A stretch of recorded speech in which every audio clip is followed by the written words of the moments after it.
Olá amigos, bom dia, boa tarde, boa noite. Aqui novamente Marcelo Fenol, cervejeiro caseiro há mais de 10 anos. Hoje vamos falar sobre umas experiências de dry hopping a quente, a frio, para a gente ver qual seria a melhor forma de você estar fazendo aí o seu dry hopping, né? Primeiro vamos fazer uma breve introdução aqui para quem está começando, o que é o dry hopping.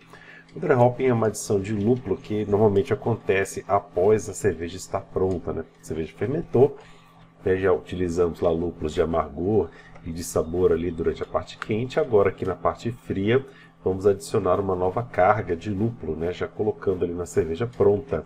E o objetivo disso é aumentar principalmente o aroma de lúpulo da cerveja, dando mais notas de frescor, deixando a cerveja mais fresca, mais aromática, mas também agregando um pouco mais de sabor, esse sabor verde, sabor refrescante aí de lúpulo, né? Notas bastante cítricas geralmente são obtidas quando a gente utiliza lúpulos americanos nessa fase. Essa técnica é indicada principalmente para as cervejas americanas, né? Quase todas elas aí aceitam, e também para cervejas muito lupuladas, né? Então, alguns exemplos seria principalmente o caso das IPAs, IPAs, Hop Lagers e outras cervejas que você goste aí de dar essa característica lupulada aromática na cerveja, né? Então, como é que é feito o dry hopping? Na verdade, há vários métodos para isso, né? Você, por exemplo, pode aguardar ou não o final da fermentação, né? Isso aqui é uma opção, você pode fazer durante a fermentação, no início da fermentação, mas normalmente é feito após a fermentação, né? Depois que a fermentação terminou, você pode realizar ou não o descanso de acetil, né? Ou seja, elevar ali a temperatura da cerveja, para que ocorra esse processamento desses subcompostos, né? Dê uma melhorada ali no sabor da cerveja, ou não, ou simplesmente a cerveja não tem defeito e faz ali na temperatura de fermentação. Você pode também transferir ou não a sua cerveja para outro vasilhame, né? Separando ali aquele recipiente da fermentação, mandando para um maturador. Então você pode transferir ou não, ou fazer ele no próprio vasilhame da sua fermentação, uma opção sua. Você pode purgar ou não a levedura, caso o seu fermentador possibilite essa técnica, né? Você pode retirar a levedura ou fazer o dry hopping na presença da levedura. Você pode também realizar ou não a maturação da cerveja, né? Esperar que ela saia daquela condição de cerveja verde, ou fazer o dry hopping ainda nessa condição. Você pode esfriar ou não a cerveja, e esse aqui é o principal assunto desse vídeo de hoje. A gente vai falar sobre esta variável aqui. Esfriar ou não a cerveja, ou seja, fazer o dry hopping na temperatura mais de término de fermentação, ou fazer o dry hopping com a cerveja gelada, né? E aí, em um determinado momento, você vai ter que abrir o fermentador e colocar esse lúpulo, que pode ser, como eu falei lá no início da fermentação, ou após a fermentação ter terminado, né? Ou depois de ter passado aí para o maturador. Esse lúpulo ele pode estar solto ali, flutuando na superfície da cerveja na hora que você colocar. Você pode colocar ele num saquinho, ou você pode colocar no Hop Spider, né, naquele recipiente próprio para adição de lúpulo. E aí a gente vai aguardar alguns dias, né, dependendo aí da técnica, você vai usar mais ou menos dias. Você vai depois realizar ou não um cold crash, e depois vai providenciar o invase da cerveja, né? Então são várias as possibilidades, as variáveis. Nós vamos falar especificamente sobre essa. Se você quiser saber todas essas variáveis, não deixe de conhecer o meu curso de cerveja artesanal, o link que você vê aí abaixo, onde você vai aprender todas essas variáveis, as características de todas elas e os efeitos na sua cerveja. Então, quais seriam as diferenças técnicas entre os métodos a quente e a frio, né? Então, aqui a gente tem o método mais a quente, aqui seria o método mais a frio. O método a quente, mais ou menos na temperatura de término de fermentação, entre 15 e 20 graus. O método frio, ali mais ou menos na condição de cold crash ou de maturação, entre 0 e 10 graus centígrados. Então, primeiro a gente tem aqui a questão da solubilização dos óleos essenciais, né? Para os óleos saírem, a lupulina sair ali, né, do contato onde ele está no lúpulo e ele se solubilizar na cerveja, tirando, né, transformando, transpassando esses sabores, esses aromas para a sua própria cerveja. Então, quanto mais alta for a temperatura, mais fácil, né, mais alto será essa solubilização. Quanto mais baixa a temperatura, menor vai ser a solubilização. Então, a gente tem aqui uma condição de extração mais rápida, mais intensa, né?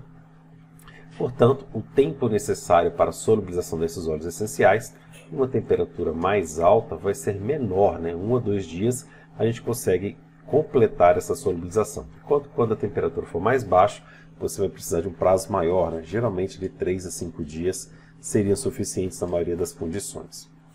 A chance de os aromas serem expelidos pelo CO2 na cerveja, quando a temperatura está quente, é maior, porque vai acontecer ali algumas ainda reações, né? Seja reações de nucleação do próprio contato do lúpulo com a cerveja, onde vai ter essa maior chance de desprender CO2 da cerveja e acabar expelindo ali pelo seu airlock.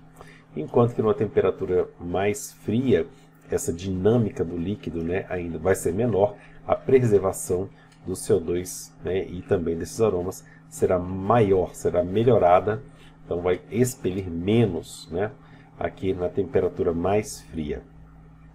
Portanto, como consequência, a conservação dos aromas e sabores tende a ser menor na temperatura mais alta, né, por conta desse CO2, e tende a ser maior na temperatura mais baixa, né, menor dinâmica ali, vai reter melhor esses aromas e sabores na temperatura mais baixa. O risco de oxidação também é maior quanto mais alta é a temperatura, né? Então, um dos efeitos indesejáveis do dry hopping é a oxidação mais rápida da cerveja, ela estraga mais rápido. E aí, essa oxidação tende a ser maior na temperatura mais alta, né? Expor a cerveja a temperatura mais alta é pior para a cerveja. Melhor é quando a gente tem a cerveja ali na temperatura mais baixa. Em relação à clarificação da cerveja, como a viscosidade na temperatura mais alta é menor, a gente tem uma menor densidade, a facilidade de tudo isso aqui decantar é maior, né? Tudo ali, levedura e lúpulo, eles acabam decantando de maneira mais rápida, mais eficiente na temperatura mais alta. Mais alta temperatura, maior vai ser a decantação, melhor vai ser a clarificação da cerveja, tende a ficar mais límpida. Enquanto a temperatura mais baixa, ela tende a ficar mais turva, né? O líquido está mais viscoso, a chance dessas substâncias precipitarem fica sendo menor. Em relação à maturação da cerveja, né, o que ajuda na maturação da cerveja para sair da condição verde? Então, temperatura mais alta acelera esse processo de arredondamento do sabor. Normalmente ali uma semana vai ser suficiente para você arredondar o sabor da cerveja, enquanto que se ela tiver uma temperatura muito baixa, esse arredondamento vai ser muito lento. Você pode acabar precisando de 15 dias, 20 dias, às vezes até um mês, se a temperatura estiver muito baixa, para dar essa arredondada, se é que ele vai acabar arredondando, né? Se você manter ele em 0 grau centígrado, é muito difícil você acabar arredondando essa cerveja. Vai demorar muito tempo para você conseguir arredondar, né? Em relação ao problema da refermentação por hop creep, então ela é mais comum, mais possível, né, na temperatura mais alta. Então cai ali o lúpulo, reage ali com os tióis da sua cerveja, né, quebra os glicosídeos e aí você vai ter glicose refermentando, a sua FG vai acabar baixando um pouco mais se a temperatura for elevada. Se a temperatura for baixa, mesmo que ocorra essa ruptura, a levedura não vai conseguir processar essa glicose, então não vai haver, é quase impossível de haver a refermentação. Se você manter, vai ser quase impossível. Lembrando que se você faz priming, né, esse hop creep pode acabar acontecendo lá durante a etapa do priming e pode acabar gerando cervejas explosivas, garrafas explosivas, se isso for uma condição para a tua cerveja, né? Vamos ver agora as diferenças sensoriais entre os métodos. Vamos analisar aqui duas experiências. Experiência número 1 foi realizada pelo J.L. Holinar.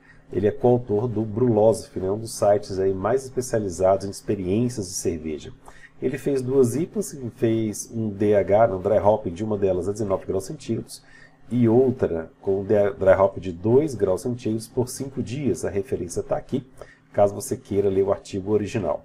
O resultado foi que a cerveja com dry hopping a quente, ela estava levemente mais clara. Essa que você pode ver aqui do lado esquerdo da imagem, né? Ela está levemente menos turva do que essa daqui, né? Coisa muito sutil.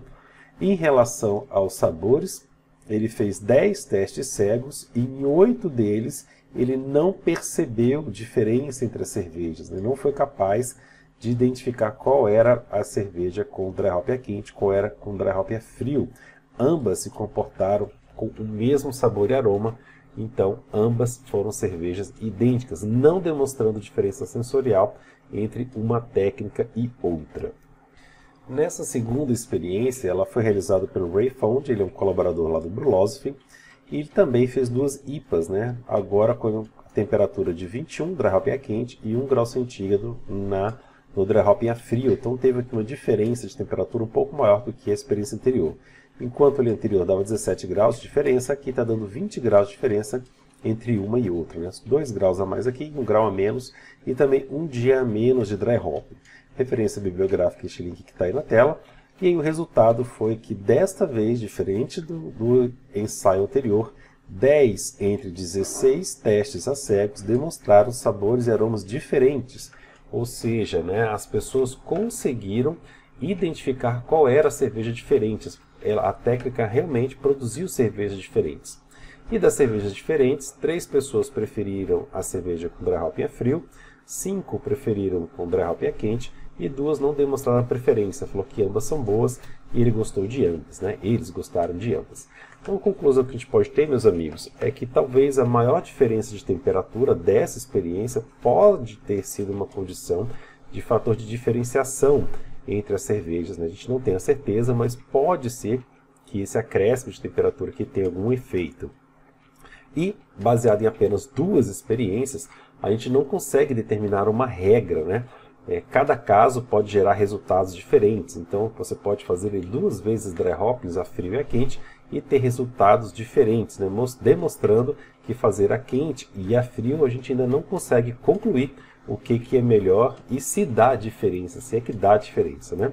E como é que eu faço o meu dry hopping, né? Eu gosto de fazer ele uma escala no meio, eu gosto de fazer dry hopping a 10 graus centígrados por 4 dias. Assim, a temperatura de 10 graus centígrados, eu consigo alguma maturação da cerveja, ela já vai arredondando o sabor. Também consigo uma clarificação boa da cerveja, né? Ela tem uma viscosidade que ainda permite a floculação de levedura e também do lúpulo. Eu consigo uma ajuda, né, na preservação dos aromas, a cerveja está levemente frio, que ajuda a reter ali o CO2, então aquela purga de aromas por CO2 é minimizada. E também é um ponto intermediário entre as técnicas, né? Gosto muito aí de evitar os extremos e ir nos pontos intermediários, assim, geralmente eu consigo resultados bastante satisfatórios. E se você quer aprender a fazer cerveja comigo, não deixe de conhecer o meu curso. Eu ofereço aqui meu curso, ele é especial, ele é o único que tem suporte técnico integral por e-mail ou WhatsApp para todos os meus alunos, né? Os alunos também contam com um grupo de discussão para a troca de experiências, acesso permanente, né, perpétuo aí às videoaulas, apostilas e diversos materiais complementares para acesso aí das aulas, né? O curso está dividido aqui basicamente em 2 cursos. Eu tenho um curso básico com 20 horas de duração. Veja, né, que curso você vê na internet de 20 horas de duração sendo o básico, né? Curso básico geralmente tem apenas 1 hora. E olha lá, então meu curso básico tem 20 horas de duração. Você vai aprender muita coisa já com esse curso básico. Ele é dividido em 10 módulos para você ter ideia, né? E o curso intermediário avançado são 50 horas aulas com 17 módulos na data de hoje, ok? Se você quiser, conheça aqui no bit.ly/curso fabricar, vá lá, veja a ementa e faça o meu curso. Assim você me ajuda a manter esse canal ativo e, em contrapartida, eu vou te ensinar tudo o que eu sei sobre cerveja artesanal. Ok? Se você gostou, dá o seu joinha aí e até a próxima. Fique com Deus!